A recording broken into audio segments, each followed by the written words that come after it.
Удары по Ирану. 90 целей за одну ночь.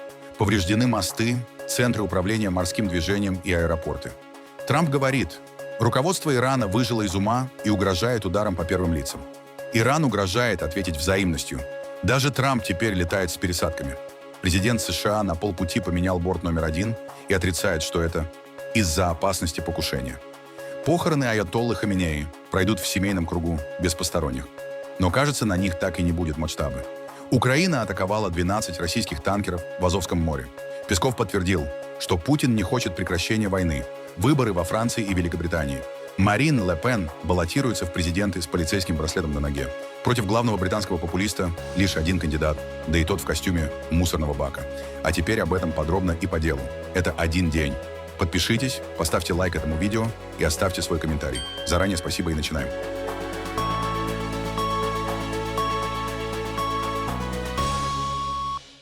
США нанесли новую серию ударов по Ирану. По данным Центрального командования США, за последнюю ночь поражены около 90 военных целей, а за двое суток не менее 170. Вашингтон заявляет, что удары направлены на снижение способности Ирана атаковать торговые суда и гражданские экипажи в районе Ормузского пролива. Основной удар пришелся по южному побережью Ирана. Центком сообщает о поражении систем ПВО, береговых средств наблюдения, складов ракет и беспилотников, объектов флота и военной логистики. В Чабахаре, на побережье Оманского залива, у границы с Пакистаном, повреждена башня управления морским движением. Иранские СМИ также сообщают об ударах по двум пирсам, перебоях с электричеством и попадании обломков по больнице имени имама Али. Удары зафиксированы и в других портовых районах. В Бендер-Аббасе, по данным иранских СМИ, произошли взрывы и крупные пожары в районе порта Хакани. Сообщалось о взрывах в Бушире, Канареке, Джаске, Сирике и на острове Абу-Муса возле Ормузского пролива. В Иран-Шехре удар пришелся по аэропорту. Повреждены здания управления полетами и метеостанция, погиб пожарный. В Хузестане, рядом с Ахвазом, местные власти сообщили о 3 погибших и нескольких раненых. Отдельный эпизод — удар по железнодорожному мосту в Акале на севере Ирана, недалеко от границы с Туркменистаном. Иранские источники утверждают, что мост был поражен американской ракетой. Центком в своем заявлении говорит только о военных целях вдоль побережья и отдельно этот объект не упоминает. Если факт удара по гражданской инфраструктуре подтвердится, это станет одним из самых чувствительных эпизодов нынешней кампании. По данным Минздрава Ирана, за последние 2 суток американских ударов погибли 14 человек, 78 получили ранения. Накануне иранские СМИ сообщали о гибели 8 военнослужащих ВВС и ВМС в районах Бендер-Аббаса и Бушера. Иран впервые после новой серии американских ударов нанес прямой ответный удар по военной инфраструктуре США в Персидском заливе. Корпус стражи Исламской революции заявил об атаке ракетами и беспилотниками на американские объекты в Кувейте и Бахрейне. Под удар, по утверждению Тегерана, попали лагерь Арифджан, авиабаза Али-эс-Салем, авиабаза Шейх-Иса и район Эль-Джуфайр, где расположена главная база 5-го флота ВМС США. Во время атаки в обеих странах были объявлены воздушные тревоги. Армия Кувейта сообщила о работе систем противовоздушной обороны по ракетам и беспилотникам, а власти Бахрейна призвали жителей укрыться. Позднее бахрейнские военные заявили, что все обнаруженные воздушные цели были перехвачены, назвав удары нарушением международного гуманитарного права. В Тегеране заявляют, что операция стала ответом на американские удары по южным провинциям Ирана и объектам транспортной инфраструктуры, включая железнодорожный мост в Акале, ответственность за поражение которого Вашингтон официально не подтверждает. Корпус стражей Исламской революции предупредил, что в случае новых атак США расширит список целей и нанесет удары по другим американским военным базам на Ближнем Востоке. Это первое масштабное применение силы Ираном против американских объектов после фактического срыва, режима прекращения огня и нового витка военной эскалации в регионе. Тегеран ужесточает риторику после второго обмена ударами с Соединенными Штатами. Спикер парламента и глава иранской переговорной группы с Соединенными Штатами Мохаммад Багир Галибаф заявил, что Вашингтон получит удар в ответ на каждый удар, и обвинил американскую администрацию в нарушении прежних договоренностей и попытках силового давления на Иран. Америка до сих пор не усвоила, что запугивание и нарушение обещаний больше не остаются без последствий. Скажу прямо, если вы нанесете удар, получите ответный удар. Не предпринимайте бессмысленных действий, иначе погрузитесь еще глубже. Ормузский пролив будет открыт только на условиях Ирана, а не под угрозами Америки. Одновременно Министерство иностранных дел Ирана выступило с предупреждением европейским союзникам США. После заявлений ряда стран НАТО в поддержку американской операции, Тегеран заявил, что государства, предоставившие свою территорию, военные базы или инфраструктуру для нанесения ударов, также несут ответственность за последствия конфликта. После саммита НАТО в Турции президент США Дональд Трамп неожиданно сменил президентский борт. Из Анкары он вылетел на старом Air Force One, а уже на британской авиабазе Милден-Холл пересел на новый Boeing 747-8, подаренным Соединенным Штатам Катаром. Официально Белый дом объяснил это желанием показать самолет американским военнослужащим. Однако перестановка произошла на фоне возобновления боевых действий между США и Ираном и вызвала новую волну вопросов о безопасности президентского лайнера. Во время пресс-конференции Трампа напрямую спросили, связано ли решение отказаться от нового самолета на участке полета над Ближним Востоком с угрозой покушения со стороны Ирана. Президент не ответил прямо, но вновь заявил, что считает себя целью номер один для Тегерана. Американские спецслужбы и ранее сообщали о сохранении иранских угроз в адрес Трампа после ликвидации генерала Касема Сулеймани в 2020 году. А сам президент неоднократно заявлял, что Иран пытается организовать его убийство. Дополнительные вопросы вызывает и сам новый самолет. Хотя Boeing 747-8 прошел ускоренную модернизацию, американские СМИ со ссылкой на военных экспертов сообщают, что он не получил полный набор систем защиты, которыми оснащены штатные самолеты Air Force One. Речь идет о части комплексов предупреждения о ракетной атаке, радиоэлектронного противодействия, защищенной связи и оборудования, способного обеспечить управление вооруженными силами в условиях ядерного конфликта. Именно поэтому самолет рассматривается как временное решение до поставки новых президентских бортов Boeing VC-25B, задержанных минимум до 2028 года. Особое внимание привлекает и происхождение самолета. Катар остается одним из ключевых союзников США в регионе, однако одновременно поддерживает рабочие отношения с Ираном, вместе с которым разрабатывает крупнейшее в мире газовое месторождение Северный и Южный Парс, и регулярно выступает посредником между Тегераном и Вашингтоном.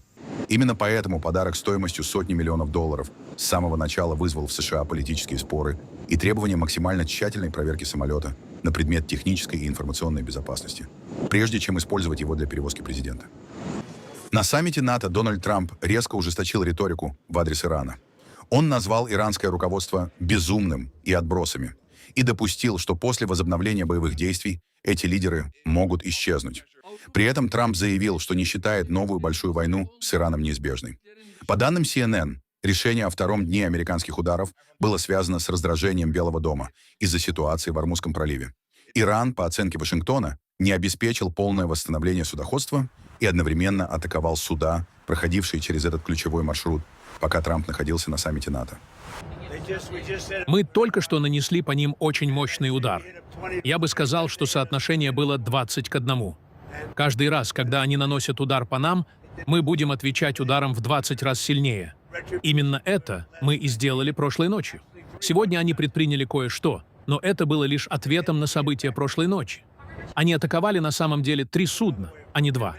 И когда они наносят удар, мы отвечаем гораздо более мощным. У нас есть множество способов добиться победы, но в военном отношении мы уже победили. У них осталось очень мало. Практически ничего не осталось. И они очень хотят заключить сделку. Совсем недавно они сами позвонили. Они очень хотят заключить сделку. Я просто не знаю, заслуживают ли они этой сделки. Не знаю, будут ли они соблюдать ее. В этом и заключается проблема. Если честно, они ведут себя немного безумно. Они немного не в себе, немного вышли из-под контроля. Но они очень хотят заключить сделку. Очень многое зависит от Ирана. Я имею в виду, что они, страны НАТО, теперь хотят помочь. Но, пожалуй, уже немного поздно. По сути, воевать осталось не так уж много. Но многое будет зависеть от Ирана. Когда у них был шанс, когда у них была возможность помочь, они предпочли этого не делать. Впрочем, мы уже не зацикливаемся на этом. Теперь они хотят помочь. Они все очень хотят участвовать в решении вопроса с Ираном. Но, если честно, нам эта помощь не особенно нужна. Есть какие-то мелочи, но в целом мы в ней не нуждаемся. Сегодня в Мешхеде завершаются многодневные похороны Али Хаминеи. Бывшего верховного лидера Ирана должны похоронить у мавзолея имама Резы, главной шиитской святыни страны и одного из важнейших религиозных центров всего региона. Иранские государственные СМИ сообщили, что на само захоронение допустят только членов семьи.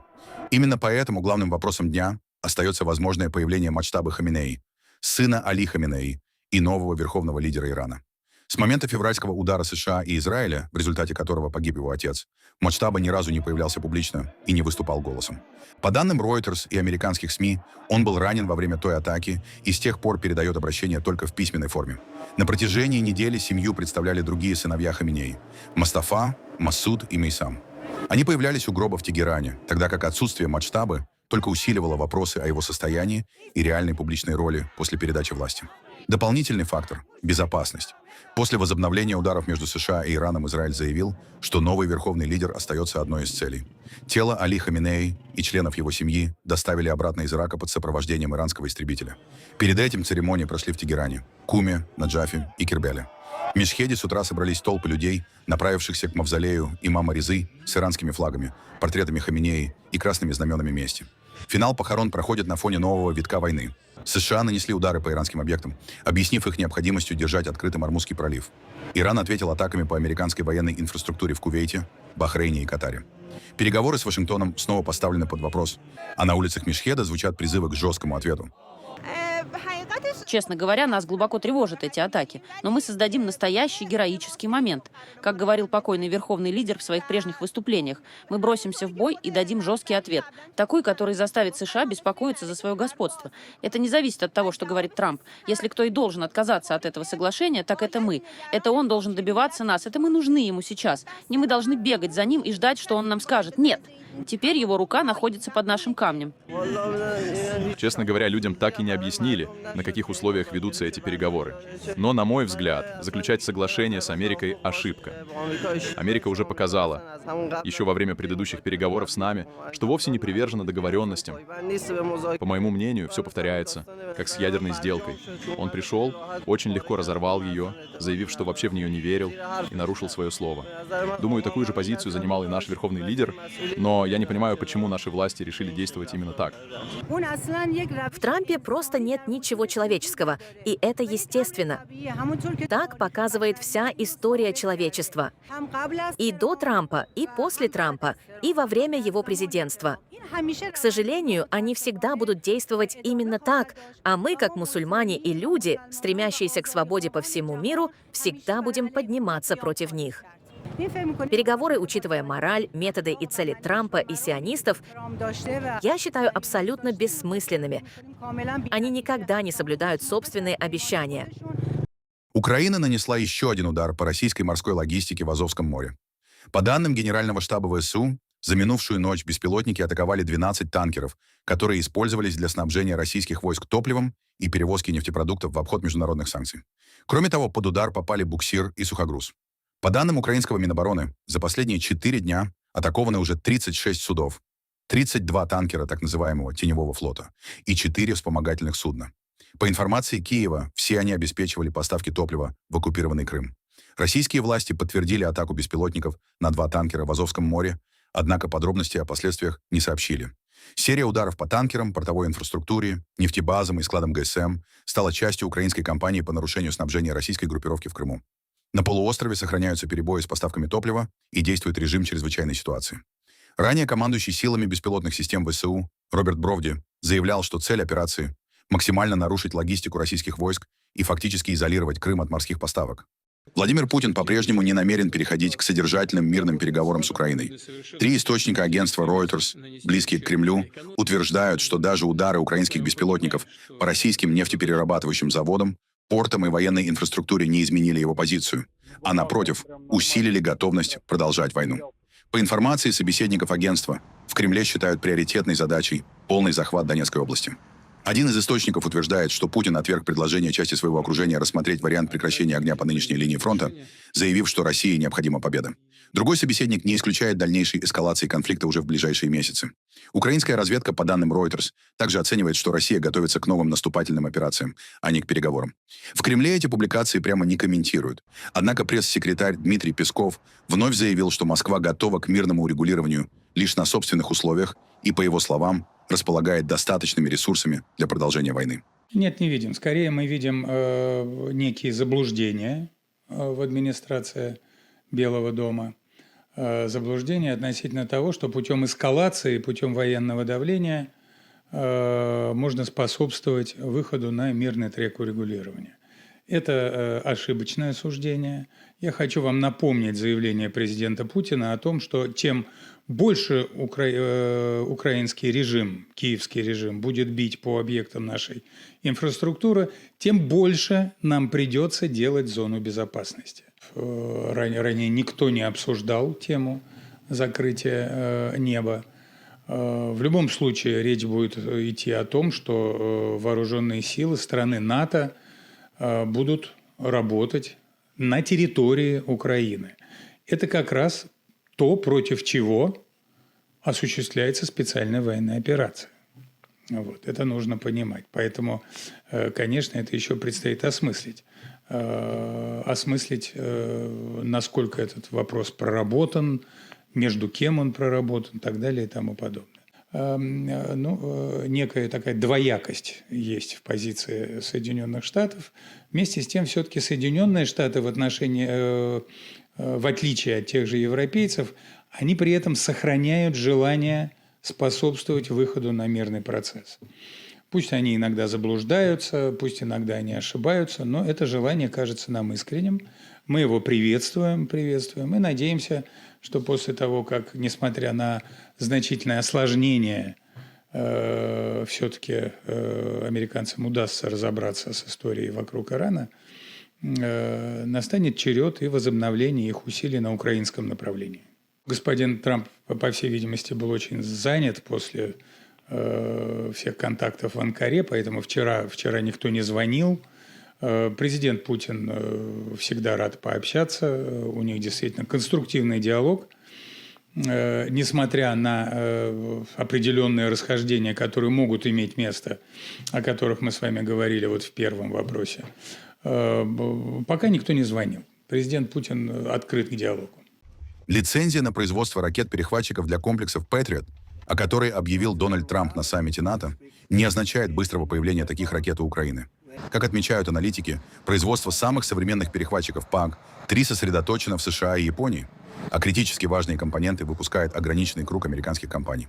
По данным Bloomberg и Reuters, впереди длительные переговоры между американской и украинской оборонной промышленностью о технологии, лицензиях и поставках комплектующих. Эксперты считают, что наиболее вероятной площадкой для сборки станет Германия или другая европейская страна, поскольку размещение такого производства в Украине сделало бы его приоритетной целью для российских ударов. Я не инженер, но предположил бы, что до появления первой произведенной ракеты потребуется как минимум 1,5 года. И это при условии круглосуточной работы без единой серьезной проблемы.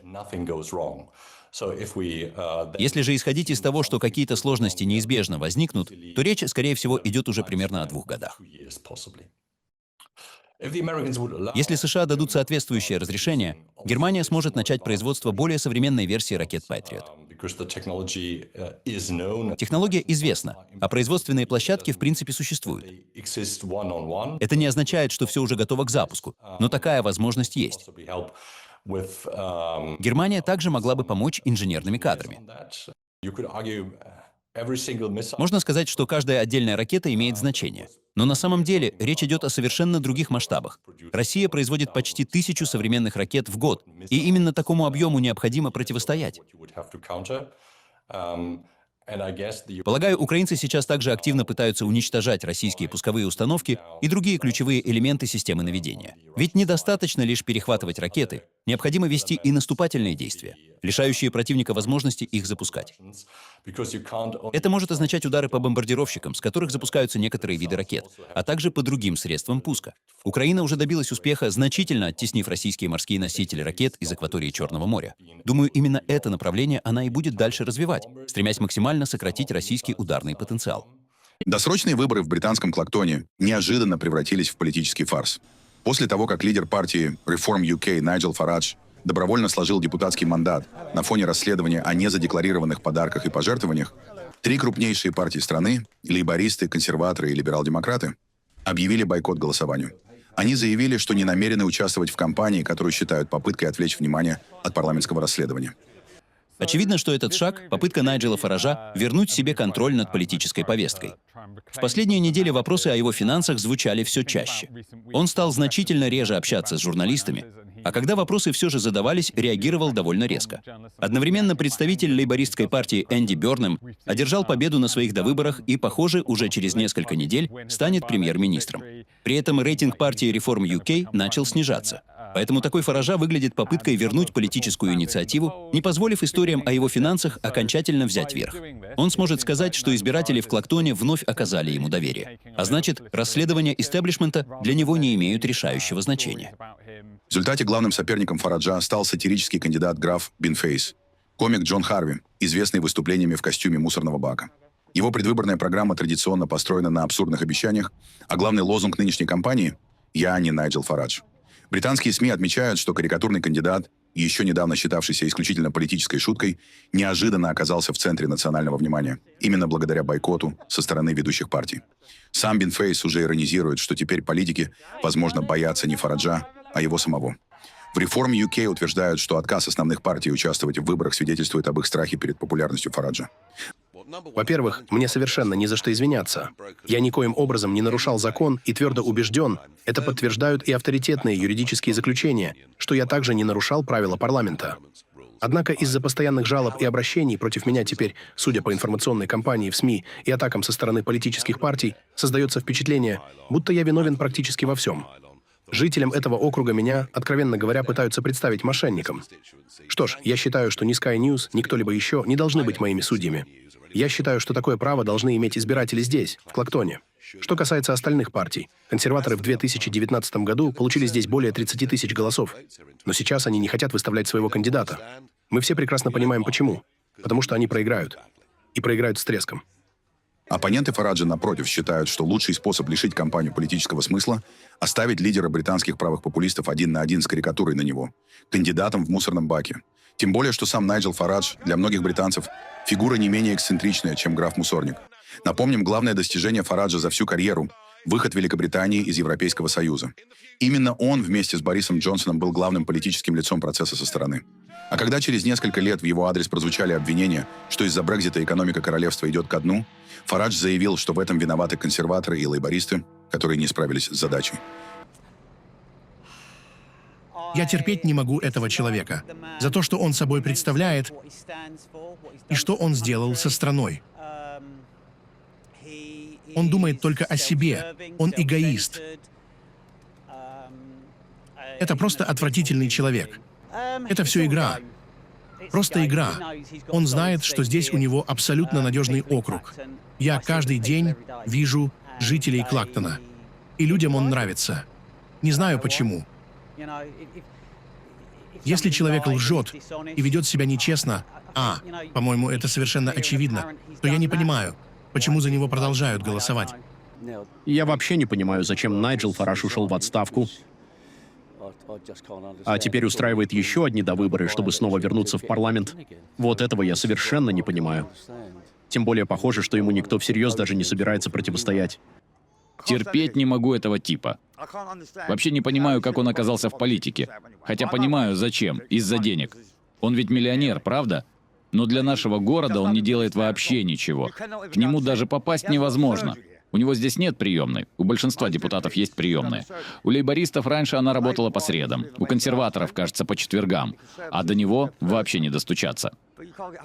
Да, он без проблем победит. Неважно, что происходит, все равно победит. Более того, в этот раз я, возможно, даже проголосую за него. Если он действительно не нарушал никаких правил, а люди просто пытаются накопать на него компромат, то да, у него есть полное право возмущаться. Во Франции стартовало предвыборное турне Марин Ле Пен. Лидер партии «Национальное объединение» начала кампанию с поездки на рынок в городе Ла-Флеш, где вместе с председателем партии Жорданом Барделой встретилась с избирателями и официально объявила о борьбе за пост президента на выборах 2027 года. Кампания началась всего через сутки после решения апелляционного суда Парижа, который подтвердил виновность Ле Пен по делу о незаконном использовании более 4 миллионов евро средств Европейского парламента. Вместе с тем, суд сократил срок запрета на участие в выборах, что позволило ей баллотироваться при условии ношения электронного браслета. После подачи кассационной жалобы исполнение этой части приговора временно приостановлено до решения высшей судебной инстанции. Руководство Национального объединения называет судебное преследование политически мотивированным и обещает вести максимально наступательную кампанию. Мы с Жорданом здесь, потому что начинаем президентскую кампанию. Я не собираюсь тратить ее на юридические комментарии. Суд восстановил мое право участвовать в выборах. Все остальное, так сказать, последует позже. Сейчас я хочу, чтобы мы говорили о политике, потому что на кону будущее французского народа. Люди ждут от нас ответов на свои повседневные проблемы: покупательную способность, безопасность, деиндустриализацию и крайне низкие зарплаты. Именно этого они ждут. Апелляционный суд сказал: я возвращаю избирателям их право свободно голосовать. Я и не ожидала иного решения. Что касается остального, французы уже 10 лет слышат об этом деле. Думаю, они прекрасно знают все его обстоятельства. И думаю, они хорошо понимают, что предъявленные нам обвинения никоим образом не заслуживают уголовного приговора. Я очень рад, что Марин сможет представлять нашу партию и что частичная невиновность национального объединения была признана, несмотря на то, что решение суда первой инстанции выглядело в значительной степени политически мотивированным. Мы очень рады этому и, разумеется, продолжим работать рука об руку, как делали это всегда. В случае победы Ле Пен намерена назначить Жордана Борделлу премьер-министром. Формально они не являются родственниками. Однако Борделло в течение нескольких лет состоял в отношениях с племянницей Ле Пен, Нольвен Оливье, внучкой Жан-Мари Ле Пена, из-за чего долгое время считался частью политического клана Ле Пен. На общегосударственном уровне, в Елисейском дворце и Матиньонском дворце, подобных семейно-клановых конфигураций во Франции времен Пятой Республики фактически не было. Мы будем вести очень наступательную кампанию. Мы будем работать на местах, как это делали сегодня, и еще больше увеличим число предвыборных поездок. Иногда в них будет участвовать только Марин Ле Пен, иногда только Жордан Борделло. Иногда они будут ездить вместе, а иногда оба одновременно. Реакция французского общества остается неоднозначной. Несмотря на судебный процесс, большинство последних социологических опросов показывают, что национальное объединение сохраняет позиции одной из ведущих политических сил страны, а Марин Ле Пен остается одним из главных претендентов на выход во второй тур президентских выборов. В любом случае, Марин не нужно вести предвыборную кампанию. В этом нет необходимости. Все знают, кто она. Те, кто за нее голосует, уже ей доверяют. И этого достаточно. Лично мне ее агитация не нужна. Для меня все уже решено. Это Марин. И точка. Рискованно? Нет, я так не думаю. У нее есть адвокаты, которые занимаются всеми этими вопросами, и именно этим она сейчас и занимается. Поэтому я считаю, что ее участие в выборах состоится. Думаю, все получится. Если же говорить в целом, то я считаю, что людям нужно дать возможность голосовать. В прошлый раз она получила 13 миллионов голосов. А 13 миллионов голосов — это совсем немало. Люди должны иметь возможность высказать свое мнение, будь они левыми, правыми или центристами. Пусть выскажутся. А решение уже примет народ. Думаю, что с точки зрения избирателей, очень немногие действительно осознают серьезность происходящего и из-за этого изменят свое решение. Мне кажется, здесь срабатывает общее настроение избавиться от всех, которое распространяется на весь политический класс. Французы хотят видеть Марин Ле Пен президентом независимо от сопровождающих ее скандалов. Они готовы поддержать и Жордана Борделлу, хотя у него, по сути, нет ни опыта, ни серьезного политического содержания. На мой взгляд, ответственность лежит на всей политической системе страны, которая и создала условия, при которых Марин Ле Пен, несмотря на все скандалы, воспринимается большинством французов как одна из немногих реальных альтернатив. Лично я об этом сожалею. Да, это действительно шокирует. По-моему, это неправильно. Совершенно неправильно. Но в конечном итоге это ее выбор, а суд постановил, что она имеет право баллотироваться. Поэтому меня это действительно шокирует. Конечно, каждый имеет право на свое мнение, но лично для меня это шок.